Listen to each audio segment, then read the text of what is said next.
everyone, welcome back to Edumania. I am back with another video, but this time it is for Gen Z Next coding round. So जैसा कि आप लोगों को पता है, Cognizant दो पोस्ट के लिए इस बार अपने रिक्रूटमेंट कर रही है, that is one for Gen Z and second for the Gen Z Next. तो मैंने Gen Z के इंटरव्यू क्वेश्चंस के लिए दो वीडियो ऑलरेडी बना रखे हैं. यदि आप लोगों ने उसे नहीं देखा है तो मैं लिंक डिस्क्रिप्शन बॉक्स में डाल दूंगा, आप लोग वहाँ जाके चेक कर सकते हो. इसके अलावा Gen Z नेक्स्ट राउंड जो दूसरा पोस्ट है for the second post that is Gen Z next, उसका कोडिंग राउंड होने वाला है. तो उसके लिए कुछ इंपॉर्टेंट क्वेश्चन जो आपको पता होना चाहिए before setting the coding round for Gen Z next position. तो आज हम उसी क्वेश्चंस के बारे में कोई डिस्कस करने वाले. इन सभी क्वेश्चन से काफ़ी ज़्यादा बार क्वेश्चंस आ रखे हैं, तो आप लोगों को इन सभी के बारे में पता होना ज़रूरी है. तो चलिए शुरू करते हैं.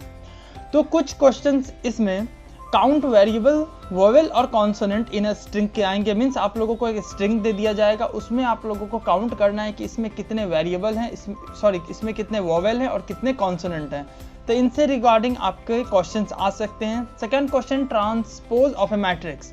मैंने यहाँ सिर्फ ट्रांसपोज ऑफ ए मैट्रिक्स लिखा है, बट जितने भी ऑपरेशन, बेसिक ऑपरेशंस मैट्रिक्स पे होते हैं, means rotation of the matrix, transpose of the matrix, traverse of the matrix, इन सभी मैट्रिक्स के ऑपरेशंस आप लोगों को पता होना चाहिए.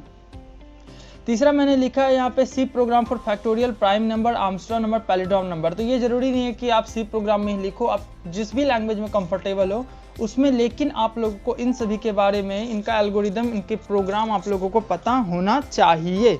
दैट इज़ फैक्टोरियल हम लोग कैसे निकालते हैं, कोई नंबर प्राइम है नहीं, how to check, Armstrong number हम लोग कैसे चेक कर सकते हैं, गिवन नंबर इज पैलिड्रोम और नॉट, इन सब चीज़ों के बारे में आपको पता होना चाहिए.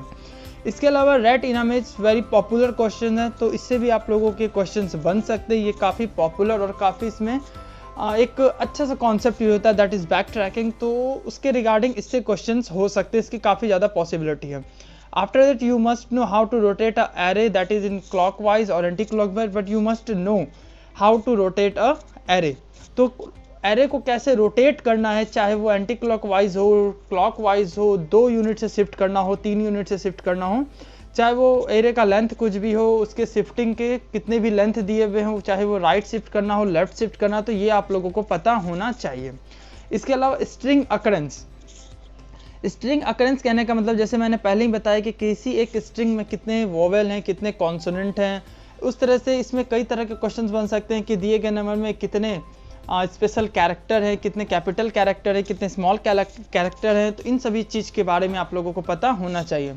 इसके बाद आता है लिंक लिस्ट. लिंक लिस्ट एक काफ़ी अच्छा कॉन्सेप्ट है जो कि एरे के कई लिमिटेशन को ये ओवरकम करता है.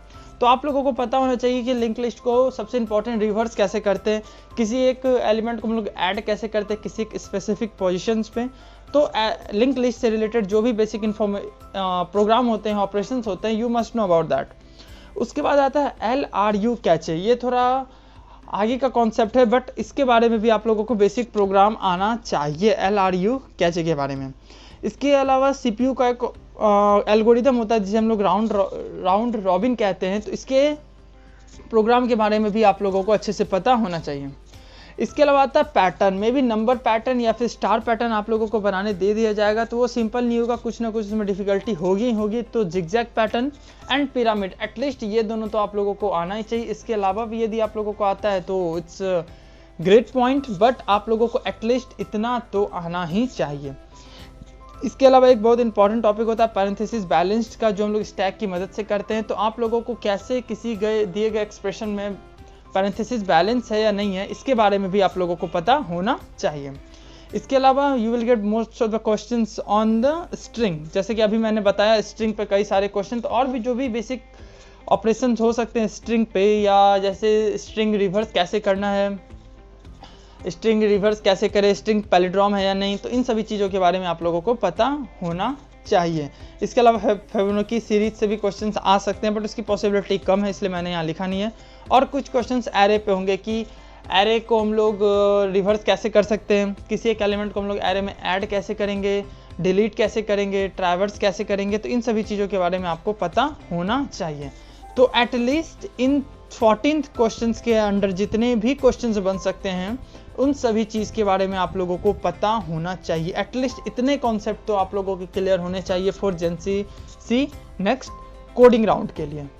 तो आई होप ये वीडियो आप लोगों को पसंद आया हो, इन्फॉर्मेटिव लगा हो। यदि आप लोगों को वीडियो पसंद आया हो तो वीडियो को लाइक कर दे, कमेंट करके बताएं कि वीडियो कैसा था, और मोस्ट इम्पॉर्टेंट चैनल को सब्सक्राइब करना ना भूलें। And lastly, thanks for watching.